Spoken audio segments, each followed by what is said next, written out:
नमस्कार, आप देख रहे हैं 4 PM और मैं हूं आपके साथ निधि तिवारी। लोकसभा चुनाव 2024 के नतीजे अब सबके सामने हैं।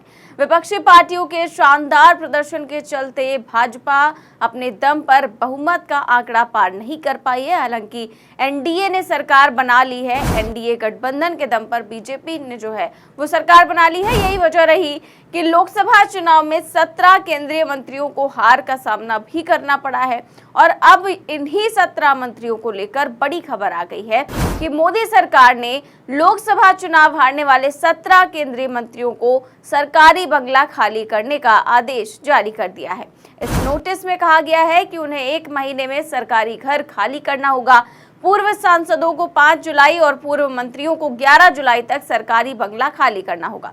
लेकिन इन 17 नेताओं में जिनकी सबसे ज्यादा चर्चा हो रही है वो है स्मृति ईरानी।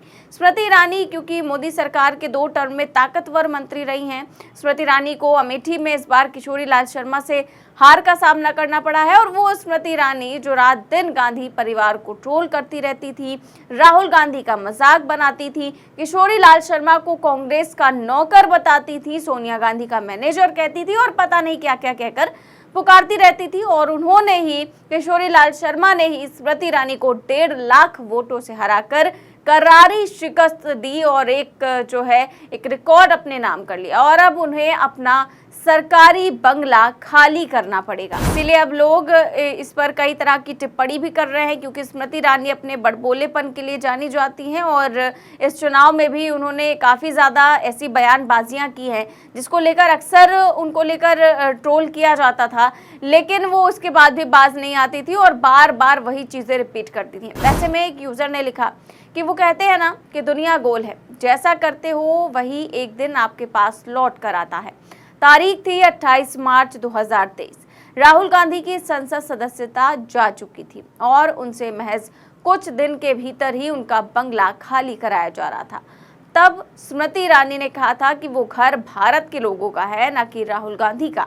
वक्त का पहिया देखिए, अब वो समय आ गया है कि स्मृति ईरानी को अपना सरकारी घर भी खाली करना पड़ेगा। नोटिस जारी हो चुका है और 11 जुलाई तक इन्हें अपना सरकारी घर छोड़ना होगा। तो इस तरह से लोग कह रहे हैं कि स्मृति ईरानी उस समय बहुत ज़्यादा एक्साइटेड थी, काफ़ी ज़्यादा प्रेस कॉन्फ्रेंस भी कर रही थी, राहुल गांधी के बंगला खाली करने पर खूब मज़े ले रही थी। लेकिन अब ये वक्त आ गया है, ऐसा वक्त आ गया है कि अब उन्हें ही अपना घर जो है वो खाली करना पड़ेगा। कि इसी को लेकर लोग जो है लिख रहे हैं कि राहुल गांधी का बंगला खाली करवाने वाली स्मृति ईरानी को अब खुद अपना बंगला खाली करना पड़ेगा। हालांकि ये किसी राजनीतिक द्वेष के कारण नहीं है बल्कि नियमों के तहत होने वाला है। और स्मृति ईरानी की बात करें तो इस बार तो अमेठी में जिस तरह का विरोध उनका देखा गया था, चुनाव से पहले लगातार 4 PM ने भी कवरेज की थी और लगातार मीडिया चैनल्स ने भी कवर किया था, तो वहां पर जाहिर तौर पर लोग कह रहे थे कि स्मृति ईरानी से वो बिल्कुल भी नाखुश थे और लगातार कह रहे थे कि स्मृति ईरानी ने किसी तरह का कोई काम नहीं किया है, ना तो वो अमेठी में आती हैं,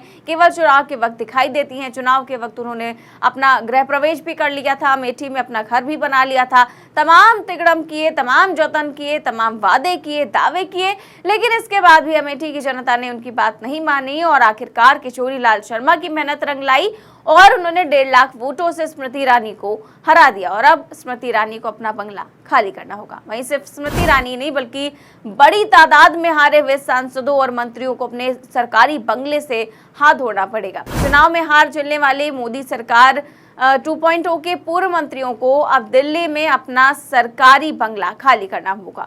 चुनाव हारने वाले पूर्व सांसदों को लुटियंस बंगला जोन से अपना सरकारी आवास खाली करने का नोटिस अब दिया जा चुका है। बता दें कि 17वीं लोकसभा के जो सांसद 18वीं लोकसभा का चुनाव नहीं जीत सके हैं, ऐसे पूर्व सांसदों को लोकसभा की हाउस कमेटी ने नोटिस जारी कर दिया है, जिसमें उन्हें 1 महीने में सरकारी घर खाली करने का अल्टीमेटम दे दिया गया है।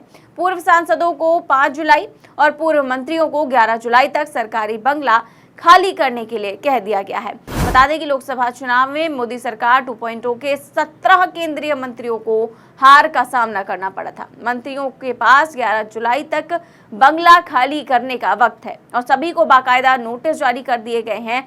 मंत्रियों में RK सिंह, अर्जुन मुंडा, महेंद्र नाथ पांडे, स्मृति ईरानी, संजीव बालियान, राजीव चंद्रशेखर, कैलाश चौधरी, अजय मिश्रा टेनी, वी मुरलीधरन, निशित प्रमाणिक, सुभाष सरकार साध्वी, निरंजन ज्योति, राव साहेब दानवे, कौशल किशोर, भानु प्रताप वर्मा, कपिल पाटिल, भगवंत खुबा और भारती पवार के नाम शामिल हैं। आपको बता दें कि लोकसभा भंग होने के 1 महीने के भीतर सरकारी घर खाली करना होता है। राष्ट्रपति ने 5 जून को 17वीं लोकसभा भंग कर दी थी। ऐसे में पूर्व सांसदों के पास अपने सरकारी घर को खाली करने के लिए केवल 5 जुलाई तक का ही समय बाकी बचा है। इन बंगलों के खाली होते ही इनमें नवनिर्वाचित सांसद शिफ्ट होंगे। आपको बता दें कि केंद्रीय मंत्रियों और सांसदों को लुटियंस दिल्ली में बंगले आवंटित किए जाते हैं। सांसदों और मंत्रियों को आवास उनके सदन की सदस्यता के आधार पर मिलते हैं। हारे हुए सांसदों की सदस्यता खत्म होने के बाद 1 महीने के अंदर उन्हें सरकारी बंगला खाली करना होता है।